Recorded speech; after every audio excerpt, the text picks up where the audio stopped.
రాజు హిందూ సాంప్రదాయం కలిగిన క్షత్రియ రాజుల కుటుంబంలో నేను పుట్టాను. నా తల్లిదండ్రులకు మేము ఎనమండుగురు సంతానం. ఈ దినాల్లో అలాగా ఆ నెంబర్స్ కనబడరు, కానీ ఎనమండుగురు సంతానం మేము. నాకు 4 అక్కలు 3 అన్నయ్యలు. నేను ఆఖరి వాడిని. అలనాడు దావీదును దేవుడు కడసారి వాడిన దావీదుని ఎలా ప్రేమించాడో నా కుటుంబంలో నన్ను అత్యధికంగా అలా ప్రేమించాడు ఆయన అని నేను ప్రతి చోట చెప్తాను. మా నాన్నగారు పోలీస్ డిపార్ట్మెంట్లో పనిచేసేవారు. ఆ పోలీస్ డిపార్ట్మెంట్లో పనిచేసిన కారణంగా స్నేహితుల ప్రోత్సాహంతో ఎలాగనో మొత్తానికి ఆయనకి త్రాగుడు అనేది వ్యసనం అయింది. అది సామాన్యంగా కొద్దిగా తాగి ఇంటికి వచ్చి పడుకునే సందర్భం కాదు, కానీ విపరీతంగా తాగి ప్రతిదినం వచ్చి అమ్మను వేధించేవారు, కొట్టేవారు భయంకరంగా. అలాంటి పరిస్థితుల్లో ఎంతమంది కుటుంబాన్ని పోషించడం చాలా కష్టసాధ్యమైపోయింది. ప్రభుత్వ ఉద్యోగి అయినప్పటికీ కూడా ఇంట్లో మాకు తినడానికి తిండి కూడా ఉండే పరిస్థితులు లేవు. అప్పటికి నేను ఇంకా పుట్టలేదు. పుట్టక మునుపు జరిగే పరిస్థితులు నేను చెప్తున్నాను. అలాంటి సందర్భంలో అమ్మ చాలా భయంకరంగా హిందూ సంప్రదాయంలో విగ్రహారాధన చేస్తూ ఉండేది. ప్రతిరోజు ఒక్కొక్క దేవత, ఒక్కొక్క దేవుడు, ఉపవాసములు, వ్రతములు, నోములు, ఇలాగా చాలా విపరీతముగా తాను నమ్మిన దేవుని యందు విశ్వాసం ఉంచిందిగా వ్రతాలు చేస్తూ పూజిస్తూ, ఆమె యొక్క గొప్ప విశ్వాసం ఏంటంటే, నేను పూజిస్తున్న దేవుడు ఏదో ఒక దినాన్ని నా భర్తను మారుస్తాడు, వ్యసనం నుంచి తప్పిస్తాడు, నా కుటుంబంలో మళ్ళా శాంతి సమాధానాలు వస్తాయి, నా కుటుంబాన్ని దేవుడు చేరదీస్తాడు అన్న విధానంలో ఆమె పూజ చేస్తూ వచ్చేది. అలాగే ఎన్ని దినాలు పూజించినప్పటికీ నాన్నగారిలో వ్యసనం పెరిగిపోయి భయంకరంగా ఇంటి పరిస్థితి ఇంకా దిగజారిపోతున్న పరిస్థితి వచ్చింది. అలాంటి సందర్భంలో ఆ యొక్క పోలీస్ క్వార్టర్స్లో ఉన్న కొంతమంది సహోదరులు మీరు ఈ మాటలు వినాలా, కొంతమంది సహోదరులు రాజులమ్మగారు ఎంత శ్రమ పడుతున్నారు, రోజు ఇంట్లోంచి కేకలు వినపడుతున్నాయి, ఎలా అంతమంది బిడ్డలతోటి ఎలాగా అనుభవిస్తుంది అంత శ్రమ ఆవిడ, ఏంటి పరిస్థితి ఏంటి, వెళ్ళడానికి వారు భయపడుతున్నారు, రాజుగారు ఉంటే కుదరదని. అలాంటి సందర్భంలో వాళ్ళు ఒక రోజున ప్రార్థన చేసి తెగించి నాన్నగారు లేని సమయంలో అమ్మ దగ్గరకు వచ్చి, అమ్మ మీ బాధను చూస్తే మాకు కడుపు తరిగిపోతుంది, మీరు ఎలా భరిస్తున్నారు, ఇంత శ్రమ, ఇంత ఇబ్బంది, ఇంతమంది బిడ్డలను ఎలాగ నువ్వు పోషించగలవు అంటే అమ్మ చెప్తుందంట, మా ఇంట్లో ఉన్న విగ్రహాలు పూజ గది అంతా చాలా పెద్ద గది, పూజ గది. ఆ బొమ్మలను చూపించి, ఇదిగో అమ్మ నేను చేస్తున్న దేవుడు దేవతలు ఏదో ఒక దినాన్ని కనికరించి నా యొక్క సమస్యను తీరుస్తారు అన్నట్లుగానే చెప్తూ వచ్చింది. అలా కాదమ్మా, యేసు ప్రభు అనే గొప్ప దేవుడు ఉన్నాడమ్మా. చెప్పకండి, అది మాకు సంబంధించింది కాదంట, మా వాళ్ళు చెప్పారు, అది చాలా తక్కువ కులస్తుల దేవుడంట, వేరే దేశస్తుల దేవుడంట, అది చెప్పకండమ్మా, మాకు 3 కోటి దేవతలు ఉన్నాయి, వీటికంటే గొప్పవాడా మీ ప్రభు, అలాంటి చెప్పకమ్మా, రాజుగారు వచ్చే టైం అయింది కాబట్టి గొడవ అయిపోతుంది, దయచేసి వెళ్ళిపోమంటే వాళ్ళు కొన్ని మాటలు చెప్పి ప్రేమతో, అమ్మ నీ సమస్యలన్నిటికీ జవాబు యేసు ప్రభువే అమ్మా, ఆయన మానవాళిని రక్షించడానికి పరమండలం విడిచిపెట్టి వచ్చి ఈ లోకానికి మానవుడిగా మానవుల యొక్క పాప పరిహారం నిమిత్తము ఆయన రక్తము కార్చిన దేవుడమ్మా, ఆయన చనిపోయి తిరిగి లేచిన సజీవుడైన దేవుడమ్మా, మీరు ఆయన గనక మీరు ఆశ్రయిస్తే, నమ్మగలిగితే, ప్రార్థన చేయగలిగితే నీ సమస్యలన్నీ పోతాయమ్మా అని ఒక మాటలు చెప్పేసి గబగబ ప్రార్థన చేసి వాళ్ళు వెళ్ళిపోయారు. రాత్రి అయిన తర్వాత అమ్మకు ఆలోచన వచ్చింది, ఏమిటి వాళ్ళు ఎలా చెప్పారు, నేను ఇంతకాలం ఇంతగా పూజ చేస్తున్నాను, ఇంత ఆరాధన చేస్తున్నాను ఈ దేవతలకి, ఏ దేవుడు ఏ దేవత స్పందించట్లేదు కదా, ఏ పుట్టలో ఏ పాముందో సామెత ఉంది కదా. ఈ దినాన్ని హైందవులు కూడా వారి యొక్క పూజా గదుల్లో యేసు ప్రభు పటాన్ని పక్కన పెడుతున్నారు. ఎందుకు, ఈ దేవుడు ఈ దేవత ఒకవేళ నాకు మేలు చేయకపోతే ఈయనైనా చేస్తాడేమని. ఒక కారుకు ఎన్ని చక్రాలు ఉంటాయి చెప్పండి? 4 కాదు, 5 ఉంటాయి. స్టెఫినీ చాలా ఇంపార్టెంట్ అది. అలాగే యేసు ప్రభువును కూడా ఒక స్టెఫినీ మాదిరిగా వారి పూజ గదుల్లో పెట్టుకుంటున్నారు. ఈ దేవుడైనా ఉపయోగపడతాడేమో వీళ్ళు చేయకపోతే అన్నట్లుగా. అలాగా అమ్మ రాత్రికాల సమయంలో ఆలోచన చేసి, ఏ పుట్టలో ఏ పాము ఉందో ఏమో, ప్రార్థన చేస్తే పోయిందేముంది, ప్రార్థన చేయడం ఎలాగా తెలియదు, వాక్యము తెలియదు, బైబిల్ ఎప్పుడూ చూడలేదు. అలాంటి పరిస్థితిలో ఆ దుఃఖముతో ఏడుస్తూ ఏడుస్తూ ఏడుస్తూ రాత్రికాల సమయంలో యేసు ప్రభు అంట, నువ్వు గొప్ప దేవుడు అంట, మనుషులను రక్షించడానికి ఈ లోకానికి వచ్చి నీ ప్రాణం నువ్వు పెట్టావంట. ప్రభువా, నువ్వే నిజమైన దేవుడు అయితే, నా సమస్యలను నువ్వు తీర్చగలిగితే నా జీవితకాలం అంతా నిన్నే నమ్ముకుంటాను, విగ్రహారాధన నుంచి నేను దూరమై నీ మీదే ఆధారపడతాను, నిన్నే ప్రకటిస్తాను. ఏదో మాటలు వచ్చి రాని మాటలు చెప్పి చెప్పి చెప్పి అలాగ నిద్రలో జారుకునేటప్పటికి వెంటనే ఆకస్మికంగా ఆ యొక్క రూమ్ అంతా గొప్ప వెలుగుతో నింపబడిపోయిందంట. అందులోంచి ఒక మెల్లనైన స్వరం, సహోదరి భయపడకము, నేను నీకు సహాయం చేస్తాను. మెల్లనైన మధురమైన స్వరం ఎప్పుడైతే ఉందో ఉలిక్కిపిడి లేసేటప్పటికి ఆ యొక్క స్వరం ఇంకా తన యొక్క చెవుల్లో గింగురమంటూనే ఉంది. హృదయం అంతా ఎంతో తేలికైపోయింది, ఏదో ఎవరో బరువు తీసేసినట్లు అయిపోయింది. అయ్యో, ఇంత గొప్ప దేవుడు, ఇంత వెలుగు, ఇంత ప్రకాశత, ఇంత దర్శనం నాకు ఇచ్చావు ప్రభువా, నువ్వు నిజమైన దేవుడు అని ఆనందముతో ఎప్పుడు తెల్లవారుతుందా ఈ ప్రభువును పరిచయం చేసిన ఆ యొక్క సహోదరులకి నన్ను ఈ విషయం చెప్పాలి. చీకటి ఇంకా వెలుతురు రాకుండానే నెమ్మదిగా వెళ్ళి వాళ్ళ దగ్గరికి వెళ్ళి వాళ్ళు ఇంకా లెగలేదంట, వాళ్ళని లేపి, అమ్మ ఏంటమ్మా ఇలా వచ్చేసారేంటి, మీరు నాకు నిన్న సాయంత్రం వచ్చారు కదా మా ఇంటికి, యేసు ప్రభువుని పరిచయం చేశారు కదా, ఆయన గొప్ప దేవుడు అని చెప్పారు కదా, నేను ప్రార్థన చేశానమ్మా, ఇలా జరిగింది, నా ఒక రూమ్లో అంత గొప్ప వెలుగు వచ్చేసింది, మెల్లనైన స్వరం ఇప్పటికీ నా చెవుల్లో మోగుతూనే ఉంది అనేటప్పటికి వాళ్ళు వెళ్ళబెట్టారంట. ఎందుకు?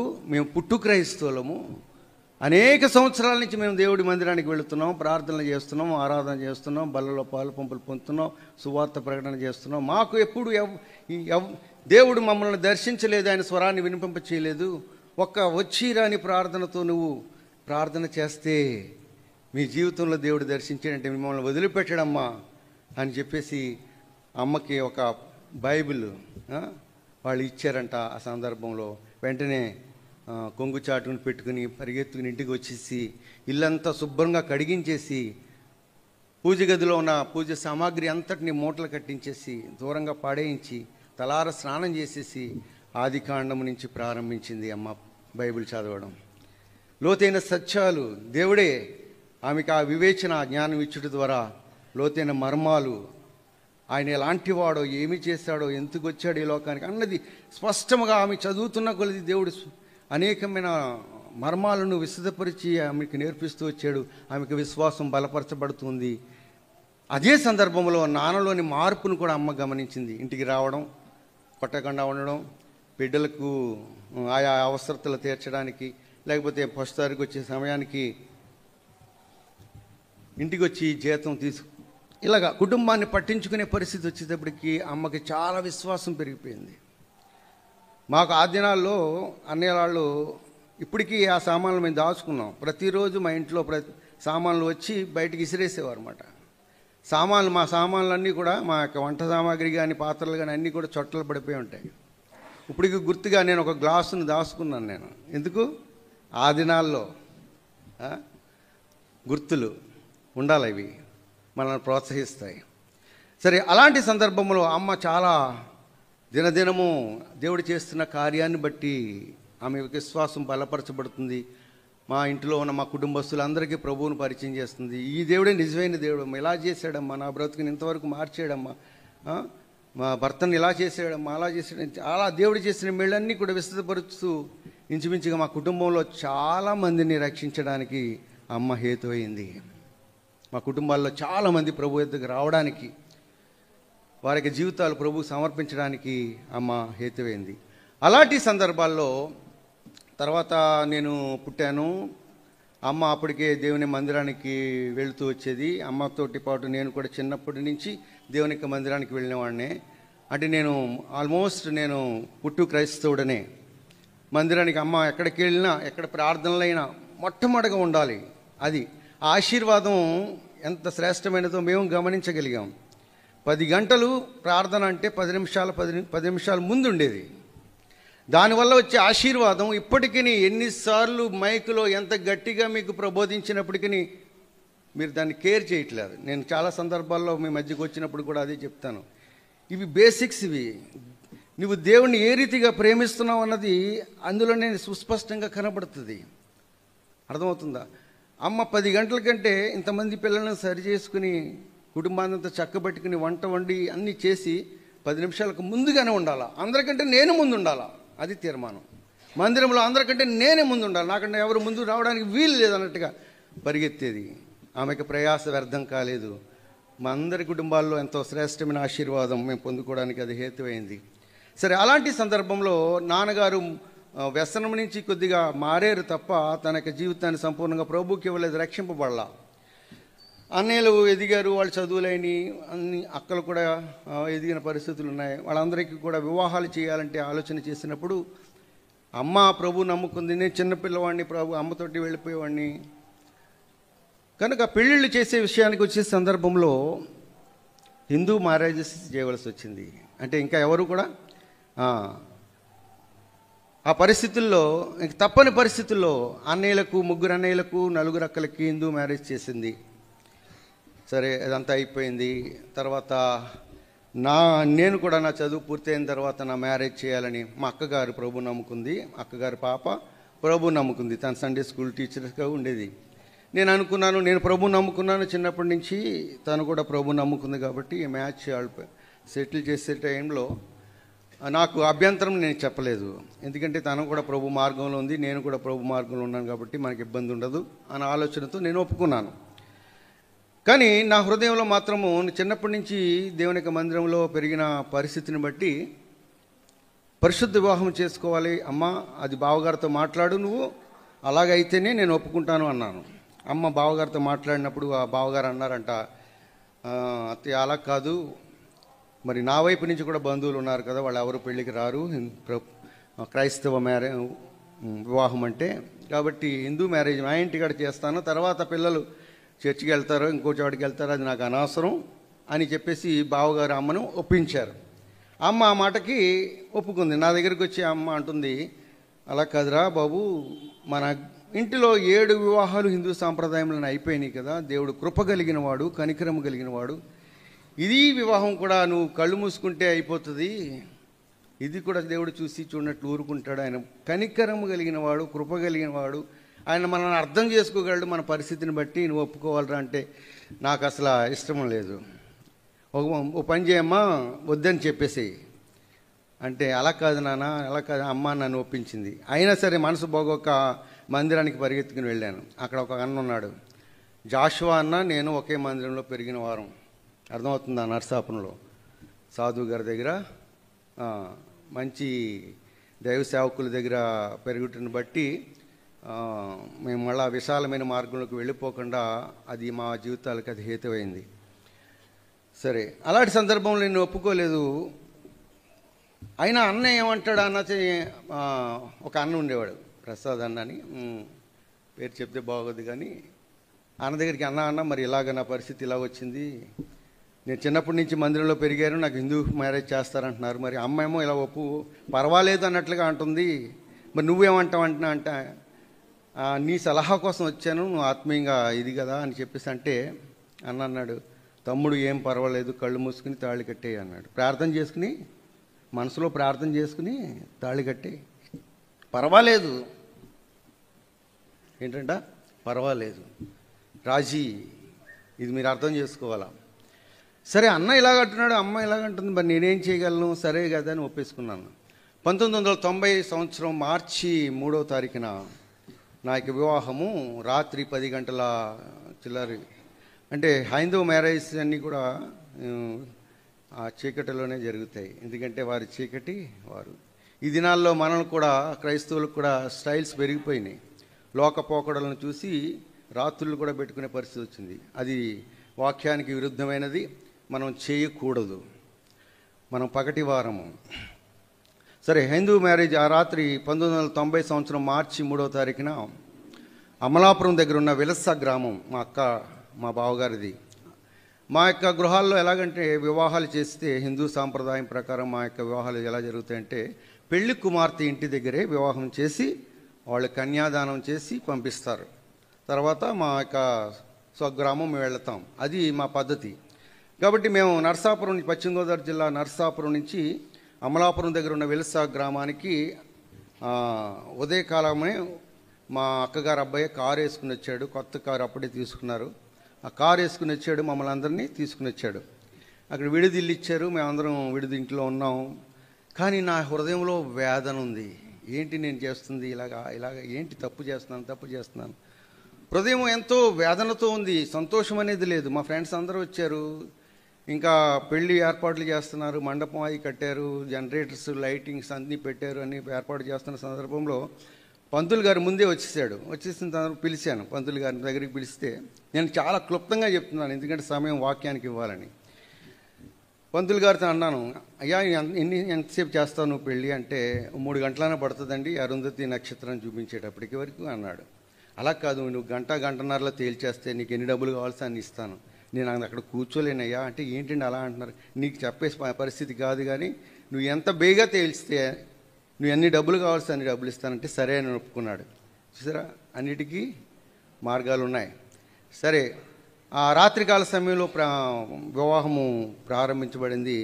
వేదనగానే ఉంది హృదయంలో. ఏంటి ఆ భయంకరంగా ఆ యొక్క విగ్రహారాధన, ఆ యొక్క మండపం, ఆ యొక్క నిప్పులు, ఆ యొక్క పసుపు కుంకాలు, అక్షంతలు, ఇవన్నీ కూడా ఆ స్మెల్లే నాకు ఎలర్జీ బాగా. అలాంటిది అక్కడ కూర్చోబెట్టి పీటల మీద కూర్చోబెట్టి పెళ్లి కానిస్తుంటే జరుగుతుంది. మనసు ఏం బాగోలేదు. మా ఫ్రెండ్స్ ఏమో ఫోటోలు తీస్తున్నారు. పైకెత్తరా, ముఖం పైకెత్తరా, నవ్వరా అంటున్నాడు. హృదయంలో లేని సంతోషం ముఖంలో ఎలా కనబడుతుంది? అలాగే ఎంత బేగా అయిపోతుందో లేచిపోదాం అన్నట్లుగానే నేను కూర్చున్నాను. సరే, పాపం నమ్మకస్తుడు ఆ పంతులు గారు అనుకున్న రీతిగా గంటన్నరలో తేల్చేసాడు. తేల్చేసి చుక్కా చూపిస్తాడా, అదేది కనపడదు, మనం ఏది చెప్పకపోతే విడిచిపెట్టడు. కాబట్టి చెప్తారు ఇదంతా అబద్ధమే. ఇదంతా చూడండి ఎంత అబద్ధము. చీకటి కార్యాలు ఎంత పరిస్థితులు చూడండి. సరే, అమ్మయ్య అనుకున్నా, లేచిపోయి కూర్చున్నాను. ఇంకేదో అయ్యిందిరా బాబు అనిపించేసుకుని లేచి కూర్చున్నాను. అసలు పెళ్లి కుమారుడు అంటే చాలా సంతోషంగా ఉండే పరిస్థితి. ఏ మాత్రము సంతోషం లేదు నాకు. ఏదో తప్పు చేస్తున్నాను అని హృదయంలో ఎంతో వేదన ఉంది. సరే, అయిపోయిందని అనిపించి పక్కకు వచ్చేసేపటికి మా అక్కగారు కుమారుడు యొక్క పెళ్ళి పక్క గ్రామంలో ఉంది. ఉదయకాలం, అర్థమవుతుందా? చెల్లి వివాహము వాళ్ళ ఇంటి దగ్గర చేశారు నాతోటి. పక్క గ్రామంలో అయినవిల్లి అని ఉంది. అయినవిల్లిలో మా అక్కగారు అబ్బాయి వివాహం తెల్లవారుజామున. నేనేమనుకున్నానంటే అదే దారి కాబట్టి వాళ్ళకు కూడా అయిపోయే వరకు అక్కడ ఆగి వెళ్ళిపోదాం అనుకున్నాను. వెంటనే ఒక గంట కూర్చునేటప్పటికి పంతులు గారు పరిగెత్తుకుని పంచాంగం తీసుకొచ్చాడు. ఏమండి, మీరందరూ రెడీ అవ్వాలి, 3 గంటల లోపే మీరు మీ స్వగ్రామమైన నరసాపురం మీరు వెళ్ళిపోవాలి అన్నాడు. ఏంటి అర్ధరాత్రి మధ్యలో తెరువు అన్నట్లుగా, ఏంటి పరిస్థితి ఏంటి? అర్ధరాత్రి అదే అసలే అలసిపోయాం, కొద్దిగా రెస్ట్ తీసుకుని పొద్దున్న ఆ పెళ్ళి కూడా వాళ్ళకి విష్ చేసేసి వెళ్ళిపోతాం మేము అటువైపు అంటే, లేదండి దుర్ముహూర్తం వచ్చేస్తుంది 3 దాటితే, మీరు 3 గంటల ముందే మీ స్వగ్రామమైన నరసాపురం బయలుదేరిపోవాలి అనేటప్పటికి మా బావగారు మళ్ళీ కారుని ఏర్పాటు చేశారు. కారుని ఏర్పాటు చేసి అందులో మమ్మల్ని అందరినీ కూర్చోబెట్టారు. మా స్వగ్రామం వెళ్ళాలంటే అయినవిల్లి మించి కొత్తపేట, రావులపాలెం, సిద్ధాంతం, పెనుగొండ, మార్టేరు, పాలకొల్లు, నరసాపురం మా ఇంటికి వెళ్ళాలంటే. సరే, నేను డ్రైవర్ ఎవరో కాదు, మా అక్కగారు అబ్బాయే, పెద్ద అబ్బాయే. ఆడు కూర్చున్నాడు, తర్వాత నేను కూర్చున్నాను. మా అక్కగారు అమ్మాయి పెళ్లి కుమార్తె కూర్చుంది. వెనకాల అమ్మ కూర్చుంది, 2వ వదిన, 3వ వదిన, 3 అన్నయ్య, అత్తగారు, 4 కూర్చుని పిల్లల్ని ఒళ్ళో వేసుకున్నారు. చిన్న పిల్లలు ఉన్నారు, అక్కగారి పిల్లాడు, మా అన్నయ్యల పిల్లలు 3 ఒళ్ళో వేసుకుని ఇరుకిరుగ్గా కూర్చున్నాం. కారు డోర్స్ వేసేసారు. చిన్న వర్షం వస్తుందన్నమాట, చీకటి, ఇంచుమించుగా 3 గంటల ఆ సమయంలో. కారు చాలా వేగంగా వెళ్తుంది. సరే, రావులపాలెం దగ్గరికి వచ్చే సమయానికి నాకు మెలకు వచ్చింది. మెలకు వచ్చేసప్పటికి దూరం లైటింగ్స్ కనపడుతుంటే, ఏంటి ఏ ఊరు వస్తుందంటే రావులపాలెం వస్తుంది అన్నాడు మా బావమరిది. మేము అప్పటికే అలసిపోయి ఉన్నాం, ముందు రోజు అలసిపోయాం, తర్వాత పొద్దున్న ప్రయాణం అయ్యి వచ్చాం. ఈలోగా పెళ్లిలో కూడా మమ్మల్ని నలిపేసాడు పంతులు కొద్దిసేపు. ఇవన్నిటిని బట్టి బాగా మగత నిద్రలో ఉన్నాం, నిద్రపోతున్నాం. అప్పుడు మెలకు వచ్చి అడిగేటప్పటికి రావులపాలెం వస్తుందని, కానీ నేను అన్నాను, ఒకసారి ఆపు, ముఖం కడుక్కొని కొద్దిగా టీ తీసుకుని మళ్ళీ బయలుదేరదాం అన్నాను. సరిగ్గా అలాగని నేను వెంటనే మళ్ళీ నిద్రలో జరుగుకునేటప్పటికి పెద్ద శబ్దం అయింది. శబ్దం అయితే ఏంటంటే కుడివైపునున్న పెద్ద కాలువలోనికి కారు ఎగిరి ఫ్లైట్ మాదిరి ఎగిరి మధ్యలో పడింది. పడేటప్పుడు ఏం జరుగుతుందో తెలియదు. కారు గ్లాసులు అన్నీ వేసేసి ఉన్నాయి. ఎక్సిలేటర్స్లోంచి కింద నుంచి కన్నాల్లోంచి వాటర్ ముఖం మీద చిన్నేటప్పటికి ఏం జరుగుతుందో తెలీదు. నిద్రలో ఉన్న వ్యక్తిని ముఖం మీద నీళ్లు పెట్టి కొడితే ఏమవుతుంది, ఎలా అవుతుంది, ఏంటి జరుగుతుందో తెలీదు, అయోమయం అయిపోతుంది. అలాగ ఏం జరుగుతుందో తెలీదు. కారు అమాంతముగా నీటి అడుగు భాగానికి వెళ్ళిపోయింది.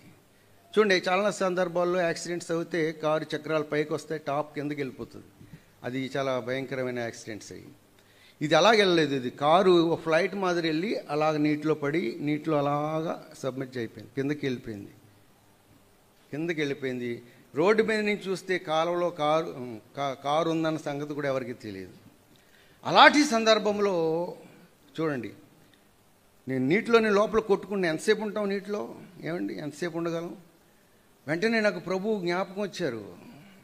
నేను చేస్తుంది అపరాధం అన్నది నా హృదయ మనస్సాక్షి నాతో చెబుతూనే ఉంది. నాకు సంతోషం అనేది లేదు.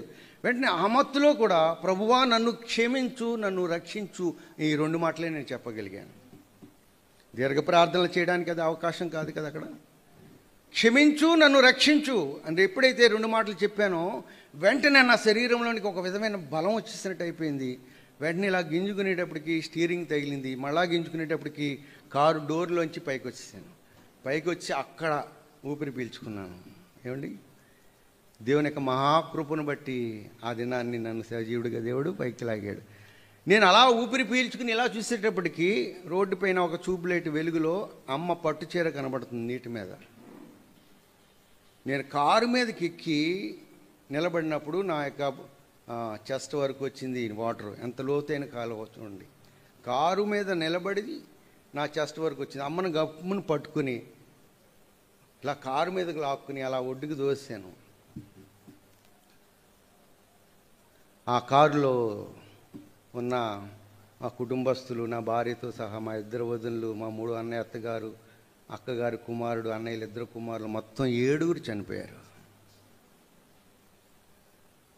రాత్రి వైభవంగా పెళ్లి జరిగింది హిందూ సాంప్రదాయంలో. ఒక 4 గంటల వ్యవధిలో దేవుని యొక్క ఉగ్రత. ఆ దినాన్ని గనక నన్ను అమ్మను బ్రతికించి ఉండకపోతే మీ మధ్య నిలబడి దేవుని యొక్క మరో కోణమైన ఆయన యొక్క రోషాన్ని తెలపడానికి ఇక్కడ నిలబడే అవకాశం నాకు ఉండకపోనేమో. దేవుడి గొప్ప ప్రణాళిక. నిజంగా ఏదైనా చిన్న శ్రమ వస్తే ఈ దినాన్ని ఇక శ్రేష్టమైన మార్గాన్ని విడిచిపెట్టి వెళ్ళిపోతున్న క్రైస్తవ జనాంగం అనేక మంది ఉన్నారు. చిన్న శ్రమ, చిన్న ఇబ్బందిని తాళలేక దేవుడు అన్యాయం చేశాడని. కానీ మా యొక్క జీవితంలో దేవుడికి చేసిన గొప్ప కృపాకార్యం ఏంటంటే, ఆ ఒడ్డున బురదలో అమ్మను పట్టుకుని నేను చెప్పిన మాట, అమ్మ దేవుడు అన్యాయము చేయలేదు, ఆయన ఎన్నటెన్నటికి న్యాయస్థుడే, ఆయన అన్యాయం చేయడం అసంభవమైన విషయం. మనము అపరాధులము. మన జీవితంలో దేవుడు చేసిన ఉపకారాలను మర్చిపోయి దేవునికి హృదయాన్ని మనం గాయపరిచాం. ఆయన న్యాయస్థుడే, ఇది మనకు తగినది. ఏమండి, మామూలుగా అయితే ఏ మానవుడు కూడా ఆ మాట చెప్పలేడు తనకు కలిగిన నష్టాన్ని బట్టి, ఇబ్బందిని బట్టి. కానీ ఆ దినాన్ని దేవుని యొక్క ప్రణాళికలో ఉండుటని బట్టి చూడండి, నేను యవనస్తుడిగా నేను బయటికి వచ్చి బ్రతికేనంటానికి అవకాశం ఉందేమో. కానీ కారు గ్లాసులు వేసేసి ఉన్నాయి. అమ్మ బయటికి ఎలా వచ్చిందో ఇప్పటికీ మా జ్ఞానానికి అందదు. అది యవనస్తులు 3 కోడళ్ళు చనిపోయారు. మా 3 అన్న అత్తయ్య గారు చనిపోయారు. ఆవిడికి చాలా ఇష్టం నేనంటే, నాకు కూడా రావాలని ఆవిడ నాకు వెంట వచ్చిందన్నమాట. 3 బిడ్డలు. అమ్మను బ్రతికించడంలో దేవుని యొక్క ఉద్దేశము చాలా ఉన్నతమైన ఉద్దేశం. అది ఒకవేళ ఆ దినాన్ని అమ్మ కనుక చనిపోయి ఉంటే మళ్ళీ మా యొక్క పరిస్థితి, మమ్మల్ని కట్టడానికి ఎవరు లేక మళ్ళీ చెట్టుకో పుట్టకో వెళ్ళిపోయి దేవుడి మీద అసహించుకుని ఒకవేళ దేవునికి విరోధంగా లోకంలో కలిసిపోయేవాళ్ళమేమో. కానీ దేవునికి గొప్ప ప్రణాళిక అర్థమవుతుందండి. దేవుడు ఎంత కృప కలిగిన వాడో, ఎంత ప్రేమ కలిగిన వాడో, అంత రోషము కలిగిన దేవుడని నేను అనేకుల మధ్య చెప్పడానికి, ఇంచుమించుగా 32 సంవత్సరాల నుంచి నేను ప్రభువును ప్రకటన చేయడానికి, దేవుణ్ణి మరొక కోణంలో చూపించడానికి దేవుడు నన్ను బ్రతికించాడనే సత్యాన్ని నేను సంపూర్ణంగా ఎరిగాను. అర్థమవుతుందండి. ఈ దినాన్ని అనేక మంది సేవకులు ఉన్నారు, అనేక మంది శ్రేష్టమైన వాక్య బోధకులు ఉన్నారు. వారందరూ చెప్పేది యేసు ప్రభు యొక్క ప్రేమ, కనికరము, కృప, ఔదార్యము, క్షమ, వీటి గురించి చెప్తున్నారు. అవునా? ఒక రూపాయికి రెండవ కోణం ఉంది, బొమ్మ ఉంది, బొరుస్తుంది. ఒకవైపునే మనం ఆలోచన చేస్తున్నాం కానీ రెండో వైపున ఆలోచన చేయడానికి మనం అవకాశం ఇవ్వట్లా. ఆయన ఎంత కృప కలిగిన వాడు, అంత రోషము కలిగిన వాడు. రక్షింపబడి ఆయన చేత మేళ్లు పొందిన మన యొక్క బ్రతుకులలో ఆయనకు విరోధముగా జీవిస్తే ఆయన తట్టుకోలేడు. ఏ విధంగానైనా నిన్ను శిక్షించైనా మళ్ళా తనమైన వైపుకి రప్పించుకోవడానికి ఆయన ఇష్టపడతాడు. నేను అంటాను, యోనా జీవితంలో దేవుడు నినివే వెళ్ళమంటే తర్షీషుకి అతను ఎందుకు వెళ్ళిపోయాడు? సరే, వెళ్ళిపోయిన వ్యక్తిని వదిలిపెట్టేయచ్చు కదా. దేవుడికి ఇంకెవరు దొరకరా? శ్రేష్టమైన వ్యక్తులను తన మాట విని విధేయతతో తనను ప్రకటించేవారు ఇంకా ఆయనకు దొరకరానా? కాదు, యోనాయే కావాలి. నా జీవితంలో కూడా నేను ఒక ప్రత్యేకమైన విధానంలో, ఒక గొప్ప ప్రణాళికలో దేవుడు నన్ను ఉంచుకున్నాడు. మనమే కావాలి ఆయనకి. మనం అపరాధులంగా తప్పిపోయినప్పటికీ మనల్ని సరిచేసి తన కొరకు వినియోగించుకోవడానికి ఇష్టపడే దేవుడు మన దేవుడు. మనం అర్థం చేసుకుందాం దేవునికి మనసు. సరే, అలాగ నా రాత్రికాల సమయంలో 7 కారులో ఒక కుక్కలకి కాలంలో ముంచి చంపుతారు కదా, ఆ మాదిరి అయిపోయింది. 7 ప్రాణాలు అమితముగా ప్రేమించి ఇష్టపడి చేసుకున్న భార్య. ఏమండి, పెళ్లి చేసుకుంటే ఎన్ని కలలు కంటారు వారికి భావి జీవితం గురించి ఆలోచన చేస్తారు కదా. 4 గంటలకు వివాహమైన 4 గంటలకు నా భార్యను నేను పోగొట్టుకున్నాను. మేము నరహత్యలు చేయలేదు, దోపిడీలు చేయలేదు, ఎవరికి అన్యాయం చేయలేదు, గొప్ప గొప్ప నేరాలు ఏమి చేయలేదు.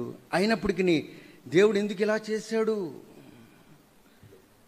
ఇదేదో పెద్ద తప్పిదము కాదు కదా అన్నట్లుగా ఉంటుంది. కానీ రక్షింపబడిన మనకి జీవితంలో ఒకటి ఆలోచన చేయాలి. దేవుడికి అయిష్టమైన కార్యము విగ్రహారాధన. దేనికైనా క్షమించడానికి ఆయన ఇష్టపడతాడు తప్ప తనని ఎరిగి ఆయన చేత మేలు పొందిన మన యొక్క జీవితాల్లో విగ్రహారాధన చేస్తే, విగ్రహారాధన అంటే ఒక బొమ్మను పట్టి పూజించడం కాదండి. విగ్రహారాధన ఆయన కంటే అమితముగా దేనినైతే నేను ప్రేమిస్తామో అది మనకు ఒక విగ్రహమే. మర్చిపోవద్దు. నీ భర్తను దేవుని కంటే ఎక్కువగా ప్రేమించినా, నీ బిడ్డలను దేవుని కంటే ఎక్కువగా ప్రేమించినా, ధనాన్నైనా, లేకపోతే నీ ఇంటినైనా, నీ ఉద్యోగాన్నైనా, ఏ పరిస్థితినైనా దేవుని కంటే అధికంగా నువ్వు ప్రేమించితే అది ఒక విగ్రహమే. అది ఆయనను తట్టుకోలేని విషయం. మన దేవుడు రోషము కలిగిన వాడు. అర్థమవుతుందండి? ఆయన రోషాన్ని ప్రకటన చేయడానికే, అనేకుల మధ్య చెప్పడానికే నన్ను ఈ విధంగా సజీవుల లెక్కలో ఉంచి మీ మధ్య ఉండడానికి దినాన్ని దేవుడు కృపానుగ్రహించాడు. సరే, ఏం చేయాలి తెలీదు. తెల్లవారుతుంది, అటువైపు చాలా లారీలు, బస్సులు అన్నీ ఆగిపోయినాయి. ఎవరు ఏమి చేయడానికి అవకాశం లేదు. తెల్లవారింది, తాళ్ళు కట్టి పైకి లాక్కొచ్చి రోడ్డు మీద 7 శవాలు పడుకోబెట్టారు. ఎక్కడికి వెళ్ళాలో తెలీదు. నరసాపురానికి మా అక్కగారింటికి మధ్యలో ఉండిపోయాం. ఎవరో ఏదో కారుని పురమాయించారు. డిక్కీలో 7 శవాలు వేసుకుని అమ్మ నేను కూర్చోబెట్టారు. మళ్ళీ ఎక్కడికి వెళ్ళాం? మళ్ళీ పెళ్లి పందిరి కాడికి వచ్చాం. రాత్రి వైభవంగా జరిగిన యొక్క పెళ్లి పందిరిలో 7 శవాలు పరుగుండు పెట్టారు. ఇంక పోలీస్ ఎస్కాట్స్తో వచ్చేసారు. చాలామంది ఊళ్ళు తరలి వచ్చినాయి. ఆ శవాలను అలా పడుకోబెట్టి మమ్మల్ని ఇద్దరిని అలా కూర్చోబెడితే మా కళ్ళంట నీళ్ళు రావట్లా. చాలామంది అభిప్రాయపడ్డారు. ఒకేసారి వీళ్ళకి షాక్ తగిలింది, వీళ్ళకి తల్లి కొడుకులకి. కాబట్టి వాళ్ళకి మైండ్ చెదిరిపోయి ఉండొచ్చు, అందుకనే వాళ్ళు దుఃఖించట్లేదు అనుకున్నారు తప్ప దేవుడు మా హృదయాలను కట్టాడు అనేది వారికి అర్థం కాలేదు. అదేనాన్ని అర్థమవుతుందండి. సరే, అంతా అయిపోయింది. పోస్ట్ మార్టం అన్నారు, అవి చేసుకున్నారు. ఎలాగ ఇంటికి వచ్చామో తెలియదు మాకు నరసాపురం.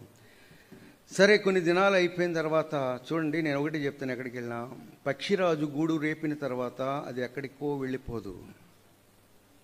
గూడును రేపేసిన తర్వాత తన బిడ్డలకు ఆ యొక్క ఎగరడం నేర్పాలని, తమంతట తాము ఆహారం సంపాదించుకోవాలని సదుద్దేశంతో గూడు రేపుతుంది తప్ప దాని పగతో చేయదు కదా ఆ పని. అయినప్పటికీ అవి కింద పడిపోతున్నప్పుడు అంట మళ్ళీ కిందకి వెళ్ళి తన యొక్క రెక్కల మీద మోసి మళ్ళీ పైకి తీసుకెళ్తుందట. పక్షిరాజు తన గూడును రేపి ఎక్కడికో పోదు, తన బిడ్డల మీదే దృష్టి కలిగి ఉంటుంది. అలాగనే దేవుడు నన్ను కఠినముగా శిక్షించాడు, బహు కఠినమైన శిక్ష. మా వదిన గారి వయసు కూడా చాలా చిన్న వయసులే. వాళ్ళు కూడా 30 లోపు, ఇద్దరు వదులు 30 లోపు వయసే. నేనంటే చాలా ప్రేమ, గోరుముద్దలు తినిపించేవారు పిల్లలతోటి. అలాంటి 2 వదినలు పోగొట్టుకున్నాను, నా భార్యను పోగొట్టుకున్నాను, అన్నయ్య గారు అత్తగారిని పోగొట్టుకున్నాను, 3 బిడ్డలు, చిన్న బిడ్డలను పోగొట్టుకున్నాను. దేవుడు ఎంత అన్యాయం చేశాడంటే అని నా నోట నుంచి దేవుడు రానియ్యలేదు. నేను ఒకటి చెప్తాను, యోబు యొక్క అనుభవము, యోబుతో పోల్చుకోవడానికి కాదు కానీ యోబు యొక్క అనుభవాన్ని దేవుడు నాకు ఇచ్చాడు. ఆయన ఎంత నష్టం చేసినప్పటికీ యెహోవా తీసుకుని పోయాను, దేవుని యొక్క నామానికి స్తోత్రము కలుగుగాక అని చెప్పిన రీతిలోనే నేను చెప్పడానికి దేవుడు నా జీవితంలో అవకాశం ఇచ్చాడు. అది దేవుని యొక్క కృప. రెండవది, యోనా యొక్క అనుభవం నాకు ఇచ్చాడు. ఆ సముద్ర గర్భములో యోనా తిమింగల గర్భములో ఉండి ప్రార్థన చేసినప్పుడు ఆయన ప్రార్థన ఆలకించిన దేవుడు, నేను కారు అడుగు భాగమున నా చిన్ని మొర, ప్రభువా నన్ను క్షమించు రక్షించు అన్న చెప్పిన చిన్ని మొరను ఆలకించి నాకు జీవాన్ని దయచేసి బయటికి లాగాడు. ఈ 2 అనుభవాలు నా జీవితంలో దేవుడు ఇచ్చాడు. అనేకుల మధ్య నిలబడి ఆయన యొక్క రోషాన్ని ప్రకటన చేయడానికి అనుభవాన్ని ఇచ్చాడు. సరే, ఇలా జరిగిన కొద్ది దినాల తర్వాత మరి నాకు ఎంత నష్టం చేసిన దేవుడు చూసి చూడనట్లు నన్ను విడిచిపెడతాడా? ఏమండి, నన్ను ఒక ప్రణాళిక చెప్పిన బ్రతికించిన దేవుడు, ఒక ఉద్దేశంతో బ్రతికించిన దేవుడు, ఒక ఆత్మీయమైన పాఠము నేర్పించి అనేకులకు ఆ పాఠాన్ని నేను అందించాలని ఉద్దేశంతో నా జీవితంలో అటు రీతిగా నడిపించిన దేవుడు నన్ను విడిచిపెడతాడా? నా నిమిత్తం ఒక ప్రణాళికను ఏర్పాటు చేస్తున్నాడు. చూడండి, చాలా షార్ట్కట్ చెప్తున్నాను నేను. నిజంగా చెప్పాలంటే ఒక రోజైనా సరిపోదు నాకు జీవితంలో దేవుడు చేసింది. రోజేంటి, ప్రతిదినం నా బ్రతుకులో ఒక అద్భుతమే నేను అనుభవిస్తున్నాను. సరే, అలాంటి సందర్భంలో కొద్ది దినాలు అయిపోయిన తర్వాత మా 3వ అన్నయ్య గారు రావులపాలెం బస్ స్టాండ్లో నిలబడ్డారు. జాగ్రత్తగా వినండి, ఇది 2nd ఎపిసోడ్. షార్ట్కట్లో చెప్తున్నా, 2nd ఎపిసోడ్. మరి అన్న వాక్యానికి ఈ దినం కొద్దిగా ఓపికతో ఉండాలి మీరు. మొదటి దినం కదా. అన్నయ్య రావులపాలెం బస్ స్టాండ్లో నిలబడితే ఒక సేవకుడు అర్ధరాత్రి 12 గంటలకి ఒక సేవకుడు ఎక్కడో మీటింగ్ చేసుకుని వచ్చి అక్కడ నిలబడ్డాడు. అన్నయ్య మాట్లాడుతున్నాడు, కొద్ది దినముల క్రితం అండి మా తమ్ముడు మ్యారేజ్ చేసుకుని వస్తుంటే ఇక్కడే కాలువలో కారు పడిపోయింది, మా ఇంట్లో 7 చనిపోయారు. వాళ్ళిద్దరి మధ్య సంభాషణ. ఆయన ఎవరో తెలీదు అన్నయ్యకి. నిలబడినప్పుడు మాటలు, అవునండి అది చాలా పెద్ద న్యూస్ అండి, నిజమే. ఢిల్లీ దూరదర్శన్లో, ఆ దినాన్ని ఇక్కడ ఛానల్స్ లేవు, ఢిల్లీ దూరదర్శన్లో ఆ యొక్క వార్త విని మా అహ్మదాబాద్లో మా మావయ్య వచ్చారు అక్కడి నుంచి. అది నేషనల్ న్యూస్ అయింది. ఈనాడు పేపర్లో అయితే పారాణి ఆరక మునిపే ప్రాణము పోయింది హెడ్డింగ్, పెద్ద పెద్ద లైన్లు, మా ఫోటోలు, శవాలు ఫోటోలు, పెద్ద న్యూస్ మాట. అవునండి విన్నామండి, చాలా బాధపడ్డాము, మీరు ప్రభువు నమ్ముకున్నారని తెలిసిందండి. మీ అమ్మగారు ఎలా ఉన్నారండి అని అడుగుతున్నాడు ఆయన. మా అమ్మగారు పని ఆయనకేంటి? మీ అమ్మగారు ఎలా ఉన్నారండి? మా అమ్మ బాగుందండి. ఎందుకంటే అడుగుతున్నానంటే, మా అమ్మగారు ఈ మధ్యకాలంలో మా తమ్ముడు చనిపోతే మంచం ఎక్కేసిందండి. నేను మా అమ్మ సేవకురాలు, మా తండ్రి గారు సేవకుడు. ఒక తమ్ముడు చనిపోయినందుకే మా తల్లిగారు మంచం మీద ఉంది. ఇప్పుడు 7 చనిపోయి మీ తల్లిగారు ఎలా ఉన్నారని ఆ విషయం అడుగుతున్నానండి. అంటే అమ్మ బాగుందండి. అంటే ఒకసారి మీ అమ్మగారిని చూడాలని ఉందండి, ఒకసారి మీ అడ్రస్ ఇస్తారా అని అడ్రస్ రాసుకున్నాడు. జాగ్రత్తగా వినండి, దేవుని యొక్క ప్రణాళికలు ఎంత గొప్పవో. అడ్రస్ రాసుకుని ఒక 3 నెలలు ఆ యొక్క అడ్రస్ చీటీని బైబిల్ భద్రంగా దాచుకుని 3 నెలల తర్వాత అతడు ఈస్ట్ గోదావరి యానం దగ్గర ఉన్న పల్లిపాలెం అనే గ్రామం, అక్కడి నుంచి ఎక్కడికి వచ్చాడు? నరసాపురం పనిగట్టుకుని అమ్మని చూడడానికి వచ్చాడు. అమ్మను దర్శించడానికి వచ్చినప్పుడు అమ్మే చెప్తుందంట ఆయనకి వాక్యం. ఆశ్చర్యపోయాడు. ఇంత జరిగినా మిమ్మల్ని ఓదార్చడానికి, ఆదరించడానికి నేను వచ్చాను, నాకే వాక్యం చెప్తున్నారమ్మా, మీ విశ్వాసం ఎంత గొప్పది అని చెప్పి ఆశ్చర్యపోయి, నేను ఆ టైంలో ఒక స్కూల్లో వర్క్ చేస్తున్నాను, నేను భోజనానికి వచ్చాను. ఆ సందర్భంలో అమ్మ చెప్పింది, మీ సంఘములో, ఆయన ఎవరో తెలియనప్పటికీ మీ సంఘములో ఎవరైనా రక్షింపబడిన కుటుంబం, మంచి విశ్వాస కుటుంబం ఉంటే చెప్పండి అమ్మ, మా బాబుకి మళ్ళీ వివాహం చేయాలనుకుంటున్నాను, పరిశుద్ధ వివాహం అందంటమ్మ. అనేటప్పటికీ అమ్మ ఒక కుటుంబం ఉందమ్మా, ఆ కుటుంబంలో వాళ్ళు 4 అమ్మాయిలు, 3 అమ్మాయిలకి పెళ్లి చేశారు, ప్రభువుని నమ్ముకున్నారు, చాలా విశ్వాసులు వాళ్ళు. ప్రభువు నమ్మినందుకు గాను ఆ కుటుంబాన్ని ఆ ఊరు వెలివేసింది. ఆ ఊరంతా రాజులే, ప్రభు నమ్మినందుకు వెలివేసేసింది. ఒక కుమార్తె ఉంది. ఆ కుమార్తెకు పెళ్లి కాకుండా వాళ్ళు చాలా ఆటంకాలు చేస్తున్నారు. ఎందుకు నమ్ముకున్నావు నువ్వు ఎలా చేస్తావో చూస్తాను పెళ్ళి అని అన్నట్లుగా ఊరంతా కట్టడి కట్టేశారు. నా ప్రభువు సమర్థుడు. ఒకవేళ నా ప్రభువు కనుక ఈ పెళ్లి చేయకపోతే పాపకి పెళ్ళనే చేయకపోతాను, కానీ హిందూ మ్యారేజ్ మాత్రం నేను చెయ్యను అని వాళ్ళు ఖచ్చితంగా ఆ సమయంలో ఆ న్యూస్ విన్నారు కూడా మాది. దాన్ని బట్టి వాళ్ళొకరు ఒక అభిప్రాయానికి వచ్చారన్నమాట. ఆ కుటుంబం ఉందని చెప్పారు ఈయన. సరే అయితే వెళ్ళి మాట్లాడండి అన్నారు. ఆయన వెళ్ళి మాట్లాడడం 10 రోజుల్లో నా పెళ్ళి అయిపోయింది. ఆ కుటుంబస్తులు, మా అత్తగారి వైపు ఉన్న కుటుంబస్తులు అందరూ కట్టడి కట్టేశారు. ఎవరికి చేసేస్తుందో, ఏ మాలమాదిగుడు వాడికి చేసేస్తుందో, ఏ తక్కువ కులస్తుడికి చేసేస్తుందో అన్నట్లుగా.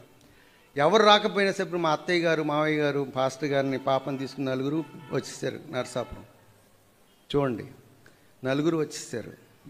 పెళ్ళి అయిపోయింది. సాధు అన్నే పెళ్లి చేసే పరిశుద్ధ వివాహం జరిగింది.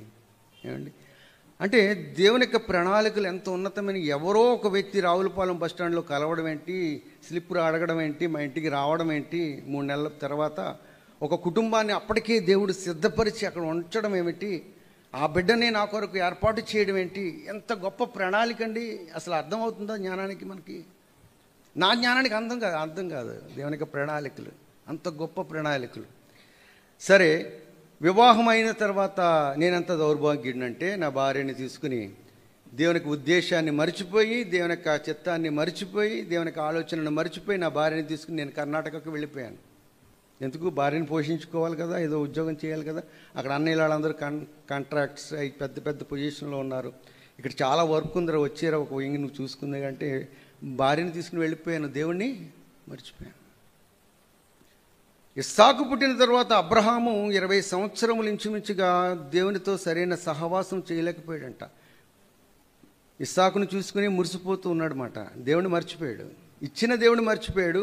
ఇవ్వబడిన ఇస్సాకును బట్టి అతడు ఆనందిస్తున్నాడు. అటు రీతిగా నేను నా భార్యని తీసుకుని దూరం వెళ్ళిపోతే అక్కడ నాకు మనశ్శాంతి లేదు. డబ్బులు ఉన్నాయి కానీ, సంపాదన ఉంది కానీ మనశ్శాంతి లేదు. ఏ ఉద్దేశం చేత నిన్ను నేను రక్షించాను, ఏ ఉద్దేశం చేత నిన్ను ప్రాణాపాయ స్థితి నుంచి లేవనెత్తాను, నీ మొర ఆలకించి బయటికి తీశాను. హృదయంలో వేదన వేదన వేదన. నువ్వు ఇక్కడి నుంచి ఇది విడిచిపెట్టి వెళ్ళాలి. ఎక్కడికి వెళ్ళను ప్రభువా? ఆయన కాకినాడ ప్రదేశాన్ని చూపించినప్పుడు కట్టుబట్టలతో అన్నయ్యలందరినీ త్యజించి వాళ్ళు ఎంత వారించినప్పటికీ ఒప్పుకోక అక్కడికి ఒక అన్నయ్య, అక్కడికి వెళ్తే ఏం చేస్తావురా నువ్వు, అక్కడ ఏమున్నదిరా, అక్కడ అడుక్కు తినాలరా, ఏముందిరా నీకు, ఇక్కడైతే అంత మైండ్స్ ఇక ఫీల్డ్లో మనం ఉండొచ్చు అనేటప్పటికి ఏమైనా పర్లా దేవుడు నన్ను అట్టి రీతిగా ఉంచడు. ఒకవేళ ఉంచిన నాకు ఇష్టమే, ఆయన చిత్తమైతే నేను ఉండను అని త్యజించి కట్టుబట్టలతో 1995వ సంవత్సరాన్ని నేను కాకినాడ వచ్చేసాను. అప్పటి నుంచి ఇప్పటి వరకు దేవుడు నన్ను విడిచిపెట్టలా. నేను దేవుని దగ్గర చేసిన ప్రమాణం ఏంటంటే, ప్రభువా నా భార్యను బిడ్డలను పోషించుకోవాలి, నీ పరిచర్య చేస్తే ఒక పని చేయి, నేను నీ పరిచర్య చేస్తాను, నీ పని చేస్తాను, నా పని నువ్వు చేయాలి. ఆయన పని ఒకటే కానీ నా పనులు అనేకమే ఉంటాయి. ఎంత స్వార్థం చూడండి, ఇందులో కూడా స్వార్థమే. కమిట్మెంట్, నీ పని నేను చేస్తాను, నా పనులన్నీ నువ్వు చేయాలి. దేవుడు ఒప్పుకున్నాడు. ఆయన యథార్థవంతుడుగా, నమ్మదగిన దేవుడుగా ఆ దినాన్ని ఆయనతో నేను చేసిన ప్రమాణం ఈ దినం వరకు ఆయన నెరవేర్చుకుంటూనే వచ్చాడు. నేనైతే ఆయనకి ఇష్టానుసారంగా ఆయన ఆలోచన చొప్పున నడిచి ఉండకపోవచ్చు ఆయా సందర్భాల్లో, కానీ ఆయన మట్టుకి మాట తప్పకుండా నన్ను నడిపిస్తూనే ఉన్నాడు. నాకు 2 కుమార్తెలను ఇచ్చాడు. కట్టుబట్టలతో వచ్చేసిన నన్ను 2 బిడ్డలను చదివించుకోవడానికి, ఒక ఇల్లును కొనుక్కోవడానికి, స్వేచ్ఛగా బ్రతకడానికి, అనేక ప్రదేశాలకు వెళ్ళి ప్రభు యొక్క ప్రేమతో పాటు ఆయన యొక్క రోషము కలిగిన దేవుడని, ఆయనకి చెందవలసిన మహిమను మనం వేరే వాటికి ఆపాదిస్తే ఆయన తట్టుకోలేడని, కాబట్టి ఆయన చేతిలో పడుట బహుభయంకరమైన విషయం అని అందరినీ ప్రోత్సహించడానికి, ఆయన కేవలం ప్రేమించే దేవుడే కాదు, ఆయన శిక్షించే దేవుడు అని కూడా మనం ఆలోచన చేయాలని ప్రకటన చేయడానికి దేవుడు అవకాశం ఇచ్చాడు. అమ్మాయి ఇప్పుడు అమ్మకు 96 సంవత్సరాల వయసు. ఇప్పుడు అమ్మకి 96 వయసు. హైదరాబాద్లో ఉంది, అన్నయ్య దగ్గర ఉంది. అన్నకు బాగా తెలుసు అన్నాళ్ళు పెళ్లి చేసింది అమ్మాళ్ళ అందరూ కలిసి అన్నాళ్ళు పెళ్లి చేశారు గోరింటాళ్ళ అక్కను చూసి. మీకు అర్థమవుతుంది, ఏంటి చాలా తెలియవు మీకు. ఎన్ని అనుభవాలు గుండా దేవుడు నడిపిస్తూ వచ్చాడంటే కింద నుంచి అట్టడుగు నుంచి పైకి లేవనెత్తింది దేవుడు, అనేకమైన అనుభవాలు. కాబట్టి నా చిన్న సాక్ష్యం ద్వారా మీరు నేర్చుకోవాల్సిన విషయం ఏంటంటే, కేవలము ఆయనకి విరోధంగా జీవిస్తే నిన్ను నన్ను ఆయన శిక్షించే దేవుడు అనేది కూడా, ఆయన రోషము కలిగిన దేవుడు అనేది కూడా మనం అర్థం చేసుకోవాలి. కేవలం ప్రేమించే దేవుడు మాత్రమే కాదు, కానీ ఆయన రోషము కలిగిన దేవుడు. ఆ తర్వాత నా మ్యారేజ్కి ముందుగానే మా అన్నయ్యలకు కూడా అక్కగారు అమ్మాయిలతోటి వివాహం, పరిశుద్ధ వివాహం అయింది. అందరూ ప్రభులో ఉన్నారు, అందరూ క్షేమంగా ఉన్నారు, అందరూ ఉన్నతమైన స్థాయిలో ఉన్నారు, అందరూ దేవుని యొక్క మార్గంలో ఉండడానికి దేవుడు కృపానుగ్రహించాడు. అమ్మని ఇంకా సజీవురాలుగా 96 సంవత్సరాల వయసులో ఇంకా దేవుడు భూమి మీద ఉంచాడు. నేను ఆయా సందర్భాల్లో మీ మధ్యకి వచ్చి వాక్య పరిచయం చేయడానికి కూడా అవకాశం ఇస్తున్నాడు. అనేక ప్రదేశాల్లో నాకు ట్రాక్స్ ఎక్కడికెక్కడికో వెళ్తే ఎవరెవరో ఫోన్ చేస్తూ ఉంటారు, అన్న మా మధ్యకి రావాలి, హిందువుల మధ్య మీ సాక్ష్యం చెప్పాలని. ఆయా సమయాల్లో దేవుడిచ్చిన అవకాశాన్ని బట్టి అక్కడికి వెళ్ళడానికి దేవుడు కూడా అనుమతిస్తున్నాడు. కాబట్టి మీ యొక్క జీవితంలో రక్షింపబడిన తర్వాత రాజీపడి మరలా లోకం వైపు చూస్తే నా వలే మిమ్మల్ని శిక్షిస్తాడని చెప్పడానికి నేను నిలబడలేదు. మీరు తట్టుకోలేరు. అందరినీ ఆయన శిక్షిస్తూ పోతే ఇంకెవరు ఉండరు. కాబట్టి ఒక శాంపిల్, ఒక మోడల్ మీ ముందు ఉంచాను. అతనిని బట్టి మీరు నేర్చుకుని భయభక్తులతో మర్యాదగా జాగ్రత్తగా మీ యొక్క వ్యక్తిగత రక్షణ జీవితాన్ని కాపాడుకోండి అని ఒక హెచ్చరిక నా ద్వారా ఇవ్వడానికి దేవుడు ఇష్టపడుతున్నాడు. ఆయన ఎంత ప్రేమ కలిగిన వాడో, ఎంత కృప కలిగిన వాడో, అంత రోషము కలిగిన దేవుడు. ఆయన హృదయాన్ని ఎరిగి మనం బ్రతుకుదాం. ఆయన కొరకు మన జీవితకాలం అంతా ఎన్ని శ్రమలు ఇబ్బందులైనా ఆయన సన్నిధిలో. అందుకనే రోమిలికి రాసిన పత్రిక 8:28 నేను ఇష్టపడే వచనం, దేవుని ప్రేమించు వారికి అనగా ఆయన సంకల్పం చొప్పున పిలువబడిన వారికి సమస్తమును మేలుకరంగా జరిగిస్తాడు. మీ జీవితంలో ఏది సంభవించినా మీరు ఈ మార్గంలోకి వచ్చారు కనుక, మీరు ప్రభు యొక్క హస్తాన్ని పట్టుకున్నారు కనుక, మీ జీవితంలో ఎలాంటి ఇబ్బంది పరిస్థితి వచ్చినప్పటికీ దాని వెనకాల మేలుంది అనేది మాత్రం మర్చిపోవద్దు. నిరాశ పడకండి, కలవరపడకండి, త్రుట్టిల్లకండి, అక్కడికిక్కడికి పరిగెట్టకండి, వాళ్ళ సలహాలు వీళ్ళ సలహాలు తీసుకోకండి. ప్రభు పాదాలే పట్టుకుందాం. నిన్ను నన్ను ఆయన నిత్యరాజ్యానికి తీసుకెళ్ళడానికి ఆయన ఒక్కడే సమర్థుడు.